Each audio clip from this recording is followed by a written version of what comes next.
Salut, cher primate, voilà, de retour dans la voiture. C'est un studio bien pratique quand même.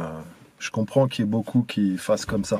Quand t'as pas trop d'endroits, ça dépanne bien. Donc, trois raisons pourquoi je suis parti hors de France et que je suis revenu. Je vais vous révéler ça, donc sur ces trois raisons, il y en a deux techniques que vous ignorez.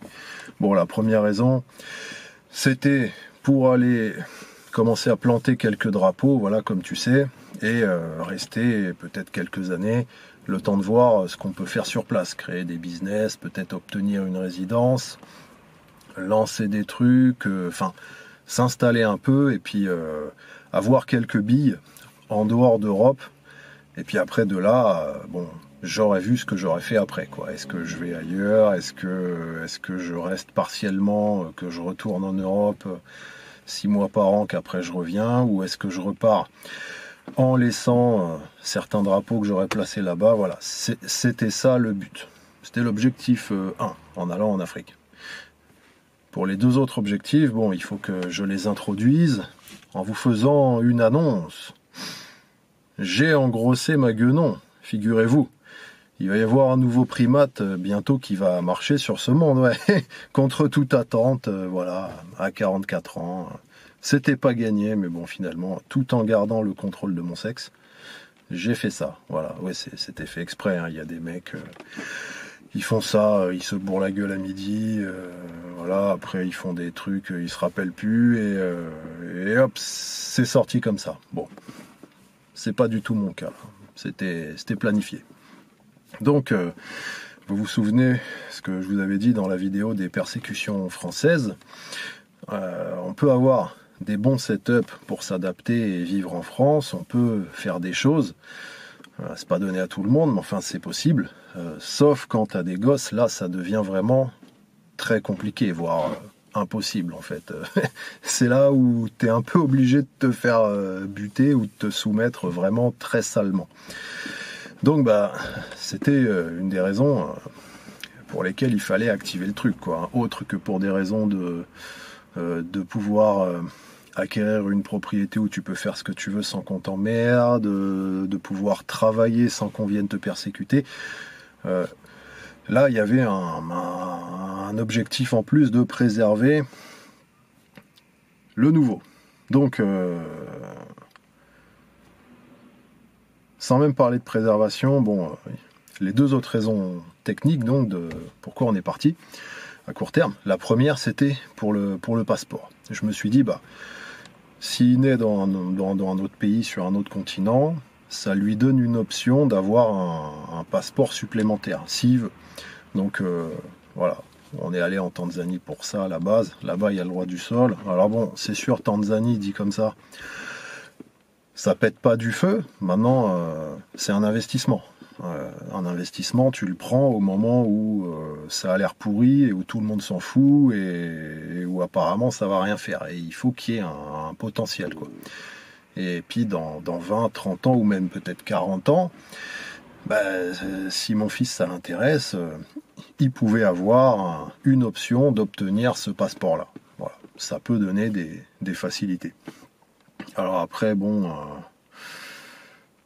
je vais parler après des convenus, là je fais les objectifs, mais voilà, c'était un cadeau que j'avais envie de lui faire, de pouvoir avoir une option d'un autre passeport.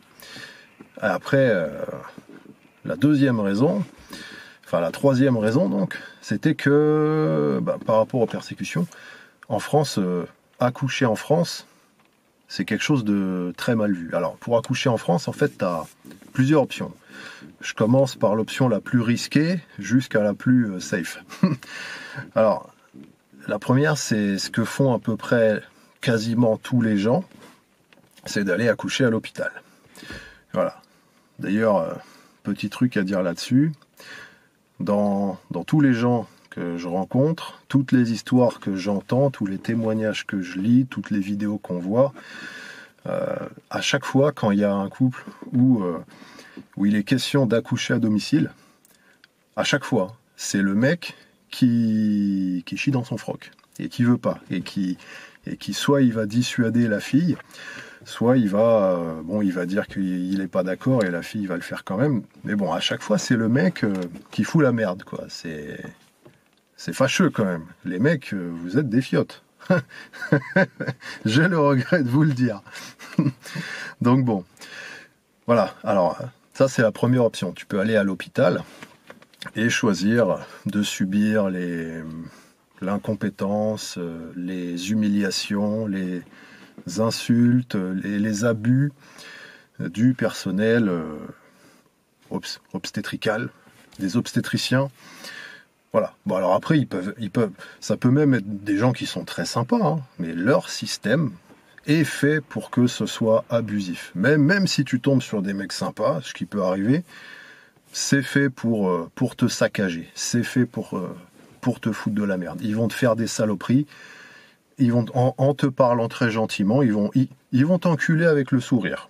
Et en te disant que c'est tout à fait normal et que c'est ok, c'est pour ton bien, c'est comme ça, c'est le système. Donc bon, évidemment, cette option inacceptable, on l'a refusée. Après, l'autre option, c'est l'accouchement à domicile.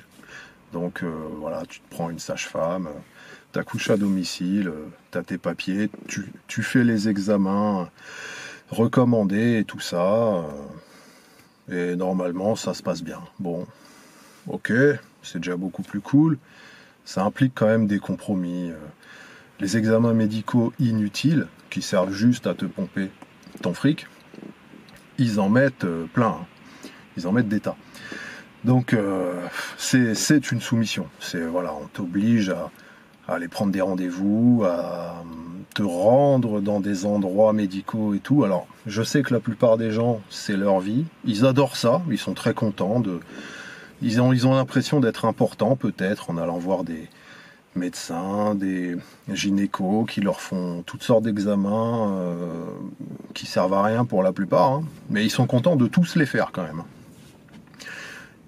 En général, ils vont pas dire bon ok, ça je m'en fous, ça me concerne pas, ça me sert à rien.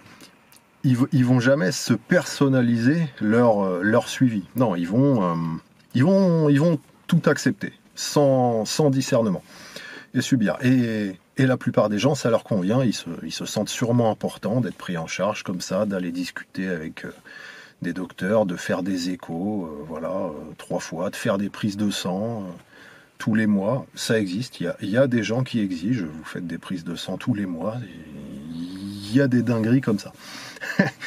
Et puis bon, après tu fais l'accouchement, bon bah théoriquement, la sage-femme est là, tout ça, bon, si tu as envie de le faire tout seul sans assistance médicale, tu peux, maintenant c'est un peu mal vu, quoi. Mais bon, donc ça c'est la deuxième option, faire avec sage-femme en respectant le suivi. Voilà, il y a l'autre option, c'est de le faire sans assistance, et ça c'est pas très bien vu en France. Voilà, le risque c'est qu'après, une fois que tu vas déclarer le gosse, on te dise ah mais vous n'avez pas le papier de déclaration par le médecin qui a constaté l'accouchement ou quoi. Parce qu'il y a beaucoup de gens qui refusent de le faire. On ne sait pas pourquoi. Mais ça bloque. Enfin, c'est des trucs qui leur plaisent pas. Normalement, c'est censé être très réglementé comme ça. Donc, à ce moment-là, tu peux avoir quelqu'un dans le parcours de cet accouchement qui va te dénoncer aux services sociaux. Il va dire, ah voilà, lui, il a refusé une prise de sang. C'est un hérétique. Et donc, les mecs, ils vont venir t'interroger. Voilà. Donc, bon, le but de leur interrogatoire, c'est de te faire dire quelque chose qui leur servira de prétexte pour te kidnapper ton gosse, en fait. Et ça s'est vu, hein, c'est des histoires assez courantes. Va voir un peu sur des sites qui traitent du sujet, va voir sur Insta, sur TikTok, il y a des petites vidéos qui tournent comme ça, de témoignages de gens qui se sont fait voler leur gosse. C'est des histoires assez communes en France, hein, de nos jours. L'histoire des services sociaux en France, c'est un gros moment, hein. Ça a toujours été un business. Chaque enfant qu'ils kidnappent, c'est de la thune qui tombe pour ces gens-là. Et ça, c'est le côté déjà officiel. Après, officieusement, va savoir les saloperies en plus qui vont orchestrer. Il y a des histoires de prostitution, de viol et tout, avec les enfants qui kidnappent.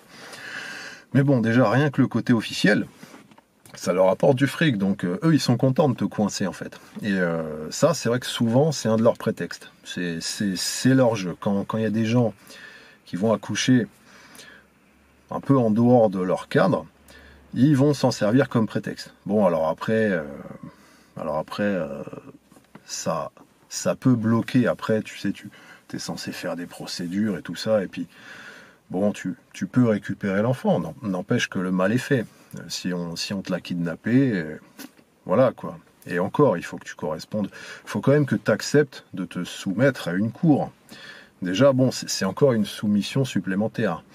Bon, je sais pas vous, enfin, j'en ai ma petite idée parce que je pense pas qu'il y ait déjà eu des sociétés comme ça. Enfin, j'en ai pas d'exemple. Donc, en général, les gens ont tendance à vouloir se créer des systèmes de justice publique comme ça.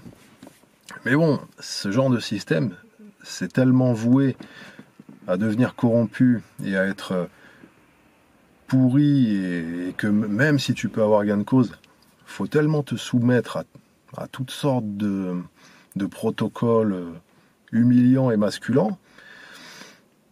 Moi, je pense que ce serait mieux qu'il n'y ait pas tout ça et qu'on règle nos problèmes nous-mêmes à la machette. Voilà. Je pense un peu à l'africaine, là, peut-être.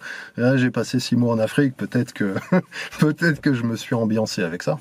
Mais bon, j'ai l'impression, hein, de ce que j'observe, que c'est mieux les temps barbares à ce niveau-là, en ce qui concerne les questions de justice. Je pense que même si c'est un peu le bordel, que c'est assez décisif comme histoire, au moins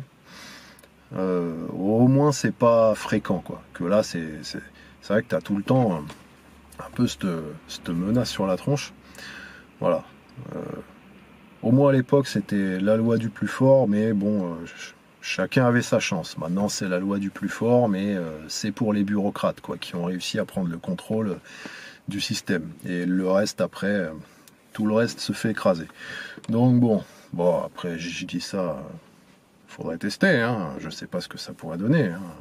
Je veux rien affirmer, mais bon, pourquoi pas, quoi. Voilà, donc faire un accouchement en France, c'était risqué comme ça, donc on s'est dit, voilà, on va le faire en Afrique, ce sera tranquille, et puis on évite toutes ces conneries, quoi.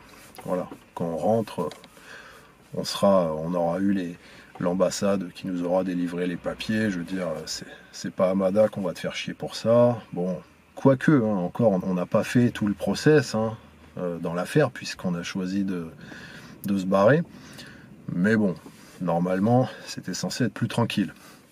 Voilà, c'était les 3 raisons.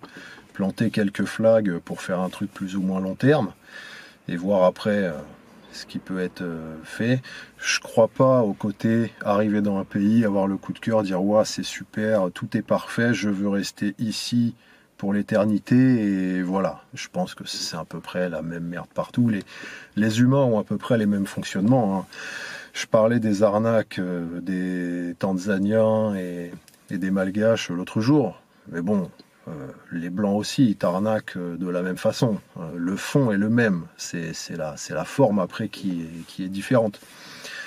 Voilà, en Tanzanie, ils te font des arnaques de clodo, quoi. Ils sont tout le temps en train de te faire chier pour rien, et à tel point que ça dégrade tout. Bon, le Blanc, quand il essaye de t'arnaquer, c'est pour des trucs un peu plus ciblés, un peu plus financiers. Et bon, il le fait à peu près quand il y a du gain. Il va pas venir te harceler et te faire perdre 1 heure de ton temps pour te gratter 50 centimes. Voilà. Donc, de ces 3 objectifs, il n'y en a aucun, donc, comme je vous ai déjà raconté, qui a pu être rempli. Alors, en Tanzanie, il y a le droit du sol, donc le but c'était le passeport et de commencer une multiflag stratégie là-bas. Bon, on n'a même pas fini notre visa touriste, hein. Je vous ai déjà raconté, on est parti assez vite.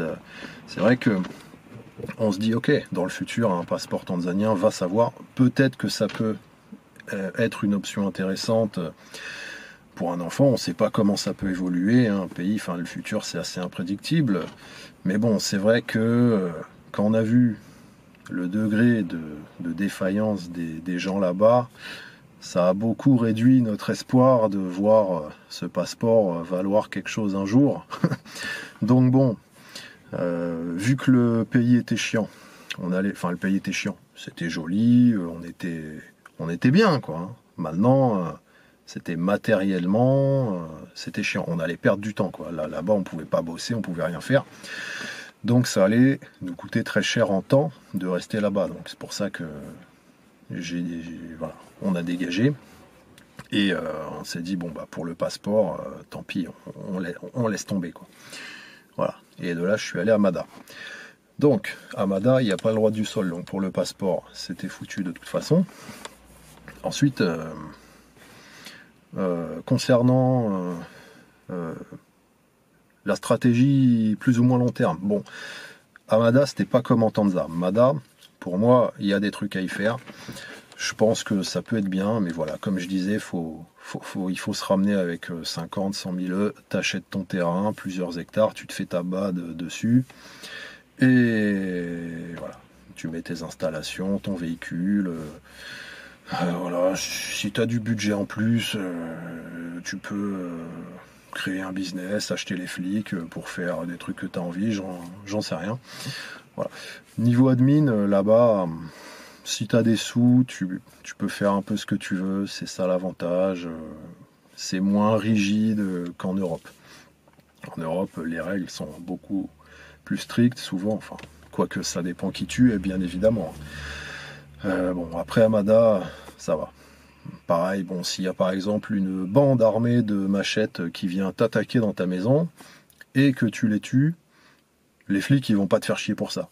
Au contraire, ils vont prendre des photos, des cadavres que tu auras collectés et ils vont les mettre sur Facebook en disant regardez, voilà des cambrioleurs. Voilà, je dis ça, on l'a vu sur Facebook, c'était assez marrant. Tu regardes sur Facebook les annonces pour les maisons de location et puis tu vois des posts bon, t'as des annonces avec tenez, on a trouvé un cadavre d'un mec à la plage, un mec bourré, voilà, si c'est un proche à vous, veuillez venir le collecter, tout ça. Et il y avait aussi des postes de la police qui mettaient leurs trophées, des cambrioleurs qu'ils avaient tués ou défoncés avec les trophées de chasse, quoi. Voilà, bon, c'est différent de l'Occident. En Occident, quand la police veut poster des trophées sur Facebook, ils mettent une table, dessus ils posent quelques billets, un petit pochon ou un sac avec de la weed dedans, un couteau suisse, un katana décoratif qui a été confisqué, saisi, n'est-ce pas, par la même occasion, et puis ils marquent, voilà, nous avons saisi des armes et de la drogue chez un trafiquant. Grâce à nous, les rues seront désormais plus sûres, et ils te font un post avec ça. Voilà, c'est la différence. C'est la différence de mentalité. Donc, bon, Mada, je pense que tu peux vivre là-bas par rapport à la Tanzanie. Voilà, c'est beaucoup plus viable, selon moi. Après, bon, je me suis quand même rendu compte que le côté tropical, ça me plaisait pas trop à long terme. Ça allait m'emmerder. Il y avait quelques trucs comme ça. Bon, même matériellement, t'as moins de matos. Enfin, financièrement, c'est pas si intéressant que ça. Parce que bon, quand tu vas dans un pays tiers-mondiste, tu t'attends aussi à payer pas très cher. Donc bon, oui, c'est vrai que tu t'achètes un terrain, une maison, ça va te coûter pas cher. Mais voilà, après il y a des trucs par contre tu payes plus cher. Donc voilà. Comme je disais, quand tu es en visiteur, quand avant d'en arriver à ce stade, tu dois chercher des locs et tout, c'est juste l'enfer quoi, c'est pourri. Ouais. Donc